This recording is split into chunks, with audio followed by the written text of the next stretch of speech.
Hello, this is Bhavna speaking, and welcome to Alive with Bhavna. Today's topic is change.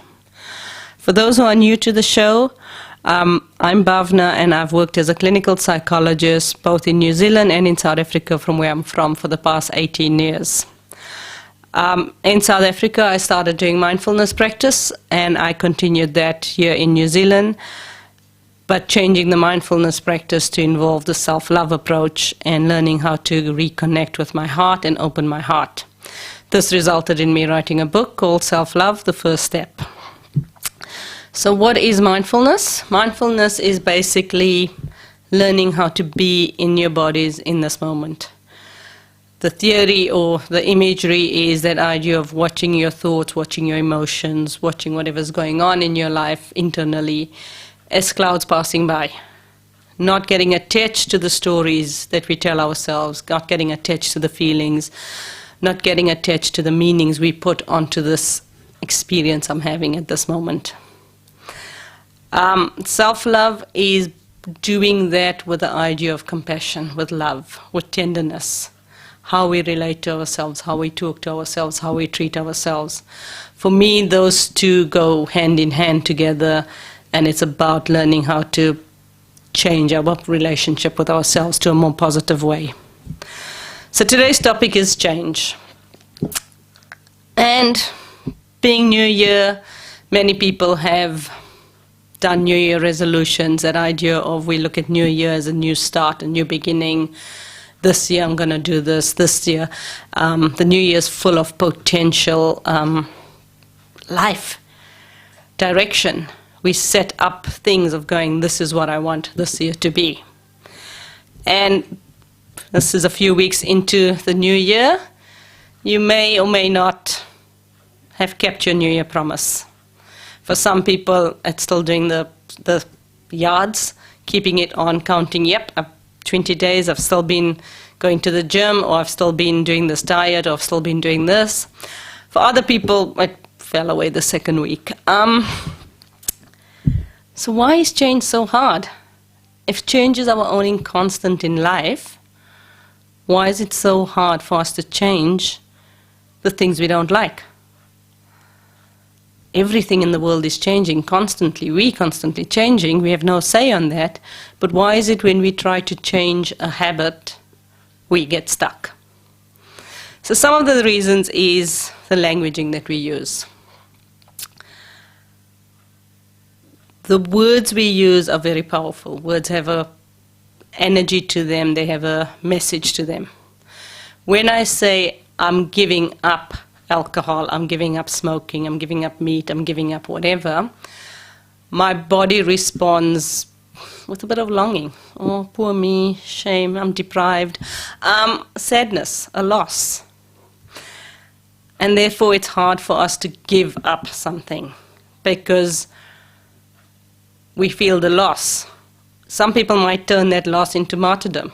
Look at me, I'm so good, I gave up this.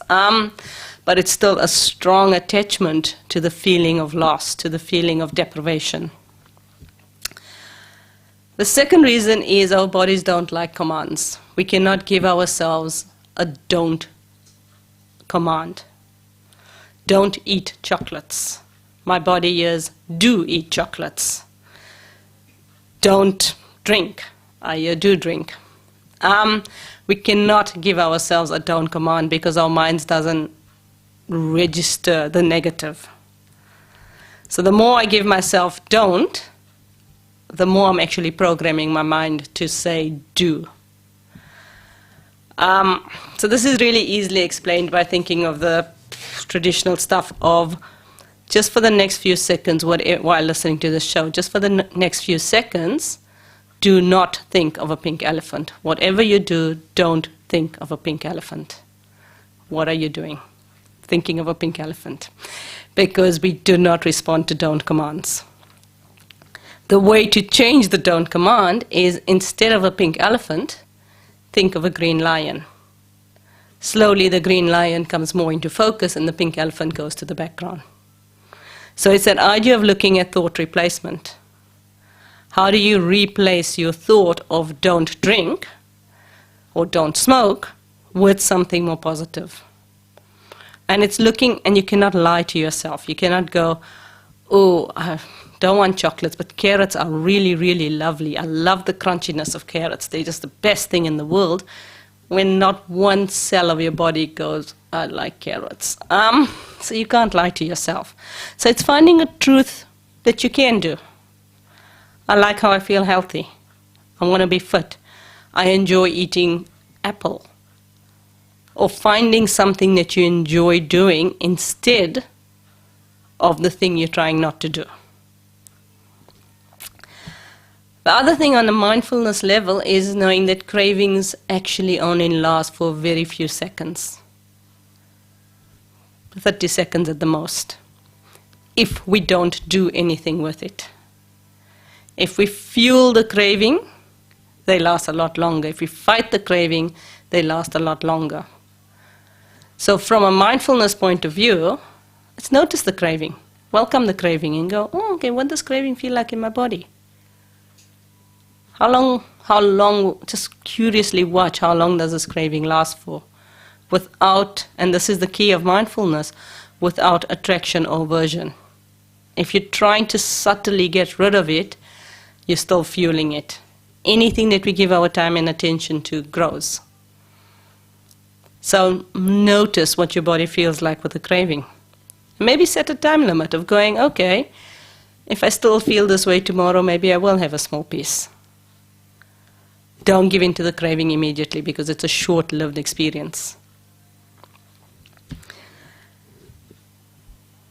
And then another way to deal with cravings is also just to give yourself permission to do something else. Change the scenery. Because a lot of our addiction or our behaviors are linked to our environment. I smoke when I have my coffee. So what else can I do with my coffee? Where else can I have my coffee that will be different to the context in which I normally smoke? Or I eat sweets while watching TV. Okay, what else can I do? Take up knitting. Do something else with your hands. Let's find something to replace the attachment behavior with. Let's change the relationship. Or that you have noticed the craving and go, okay, I'll go for a walk and see how I feel after the walk. I'll go into the garden and water the garden. Distract yourself. But distract yourself with something that's enjoyable rather than something you hate. Because if it's something you hate, it feeds the negative cycle rather than the positive cycle. And then the idea of stop saying, I give up this.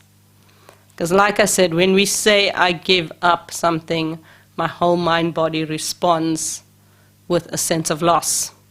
So instead of using the word give up, use the word free. I'm alcohol free.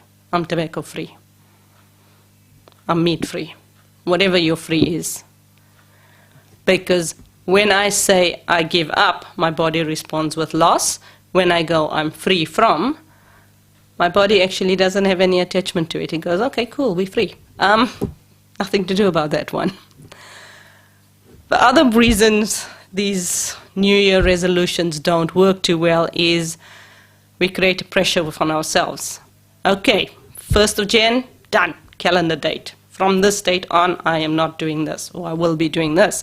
From this date on, I will be going to the gym 5 times a week.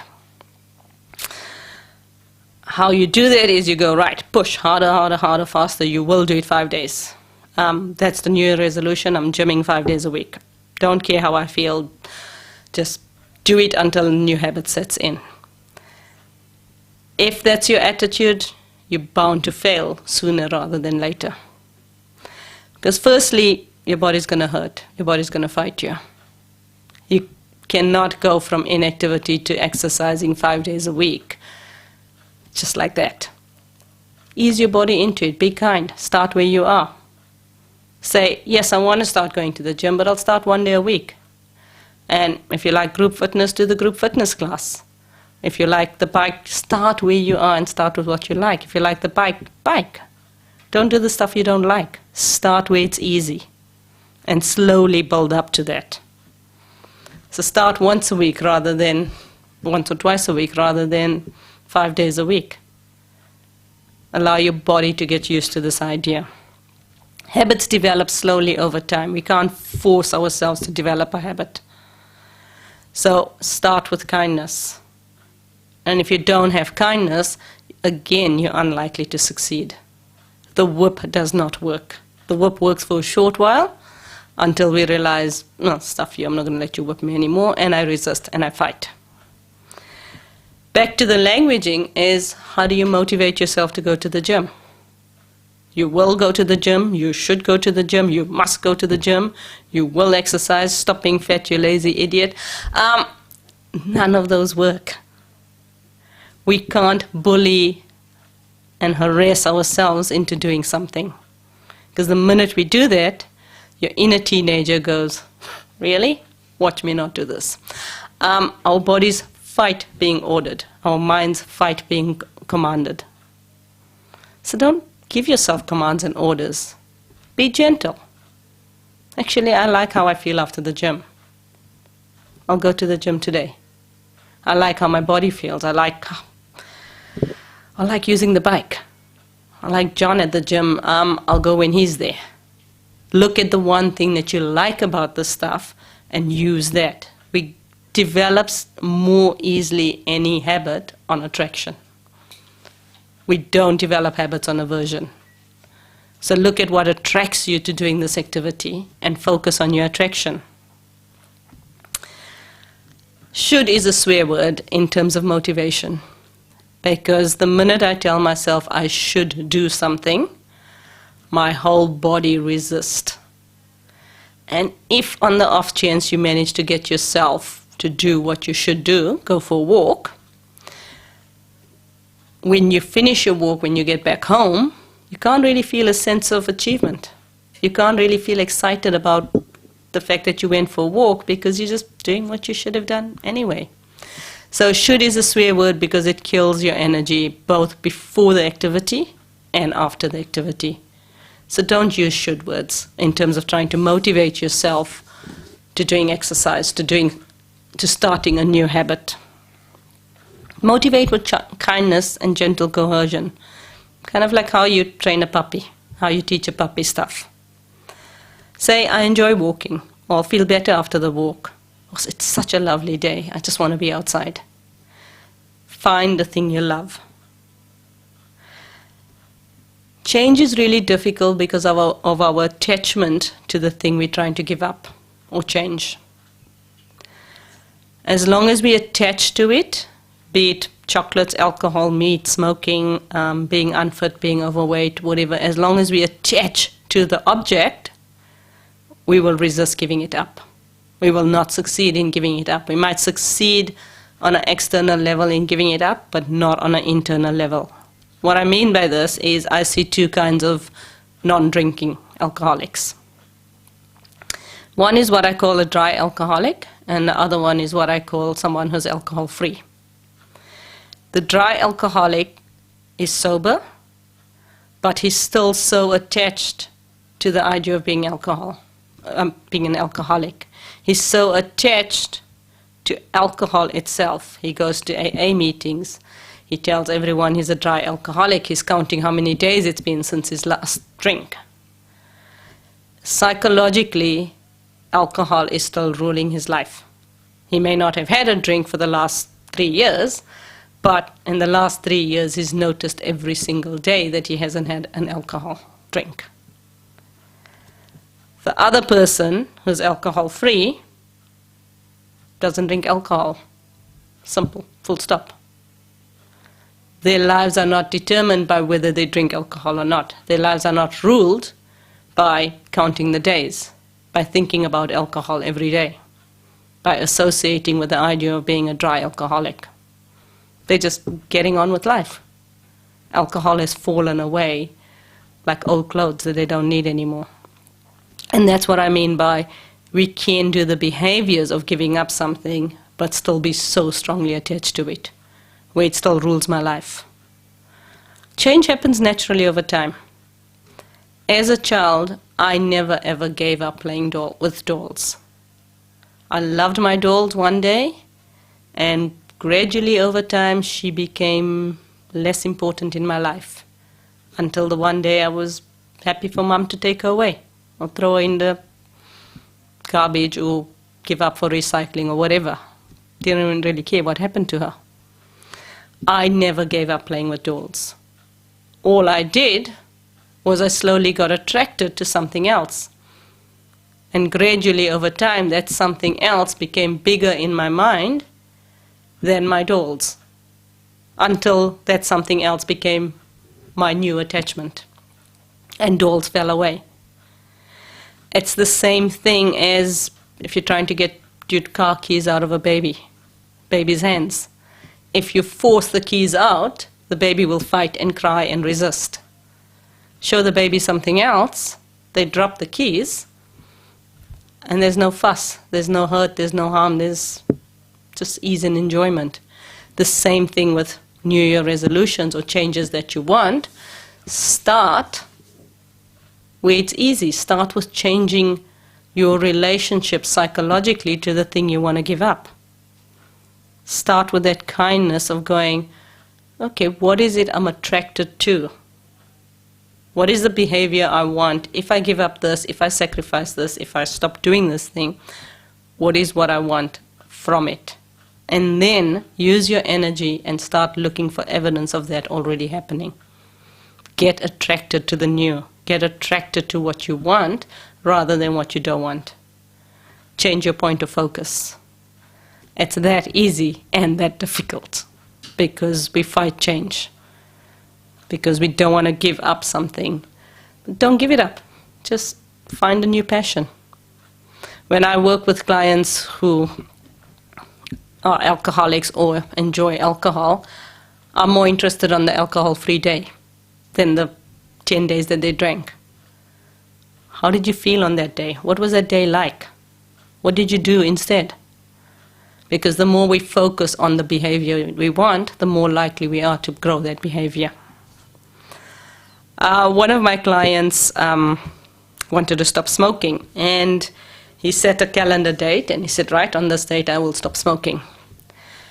And he was going to stop smoking for 3 months. So it wasn't a permanent stop smoking. And in that 3 months, he really focused on what he enjoyed about being smoke-free.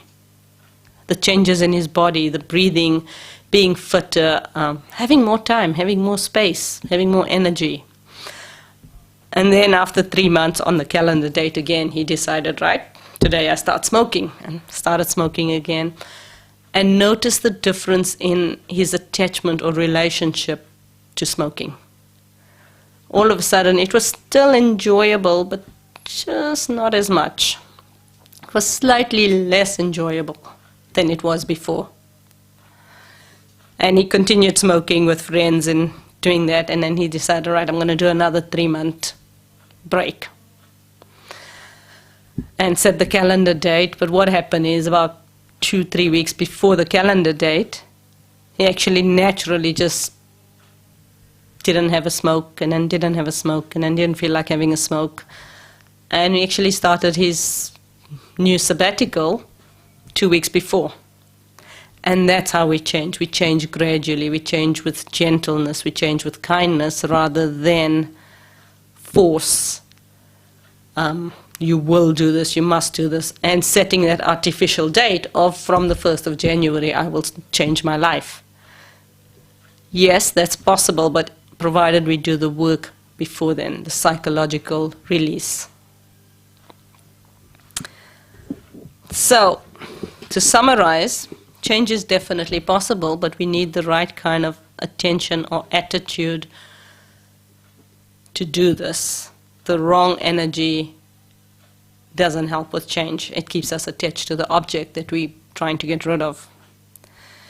Start by setting your intent in your heart. Your intent is what will keep you going when the behaviors fail.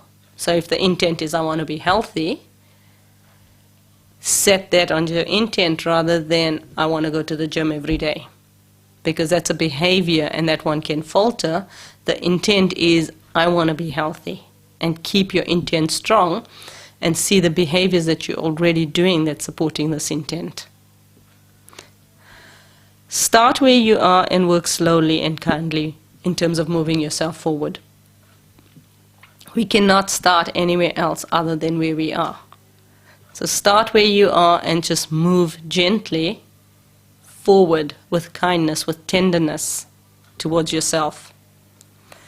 Use the right motivation words to support your change, to support your growth in your journey. Work mentally to let go of the attachments. Notice if you're fighting, notice the why you want to do this, and notice what you're holding on to. What does this behavior give you that you're trying to get rid of? And then how do you find that satisfaction, that connection, that whatever with something else? Become interested in the new self. Congratulate yourself on the small achievements already. Don't focus on the failures, focus on the success, because success breeds success.